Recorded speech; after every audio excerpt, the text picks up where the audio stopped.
Hey guys, so today in this video I'll be highlighting some strategies for the game Clash Royale.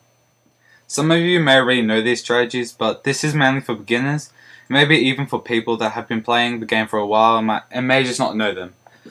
So let's get straight into this, and the first strategy I'm going to be telling you guys is the giant push.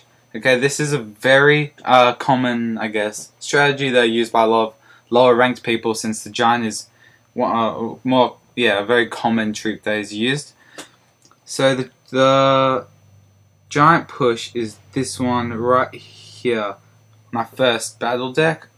So what we got? So we got the bomber, skeleton army, spear goblins, normal goblins, fireball, archer, witch, and giant. So I'm guessing most of you will probably not have both skeleton army and witch. So instead of using a skeleton army, you could possibly use a dragon, since it's splash damage and use stuff like that.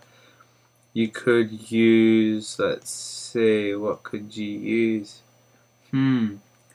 Or you could possibly just use because you're going to be using the skeleton army to stop heavy troops such as the giant, possibly the prince. So you use that to defend those. But the mini peck is good because it does a lot of damage and it does it quickly. So if you got a prince, it probably won't kill the prince, but it's gonna get off that damage. And if you have a tower shooting at the prince as well, it's probably gonna only get off one shot, possibly, maybe two.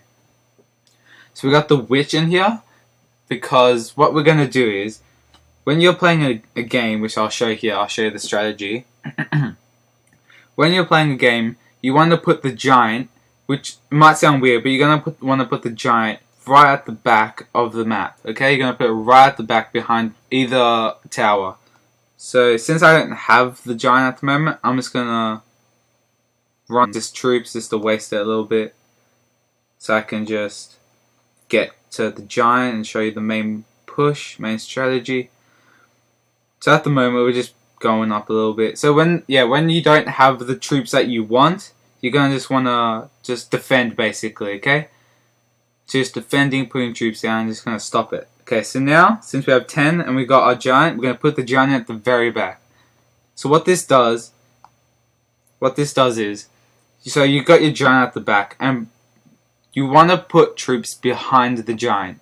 So if you put it at the back, by the time it gets to the front, you've got enough elixir to put troops behind it. Okay, this doesn't work if the opponent has a fireball, okay? Because you want to put as many troops as you can behind the giant. And if they go fireball, that's going to fireball all your troops. See, arrows doesn't matter. Doesn't matter really. You don't want to be putting spear goblins in because they're one shot. So now we're almost taking out. We've taken out one tower already, and now we're going for this king tower. And we're probably not going to make it there, but we're close. Okay, so this is what you're gonna want to do. Okay, or we might actually take out the king tower here, and yes, we've got it. So that's how easy that attack can be. Be very simple, but this depends on luck, really. If your opponent has a fireball or something that does a lot of damage, like a lightning or something like that, it's not gonna work. But if someone has arrows, that's alright. That's like, you've won, basically, if you do it correctly. So the key tips you have to remember is putting the giant at the back of the map, and then just putting your troops behind the giant, as many as you can, really. Okay? But if the opponent has a fireball, there's no point continuously trying to try it, because you're going to lose. It's just not going to work. He's going to waste your elixir, and he's going to counter it and just wipe you out.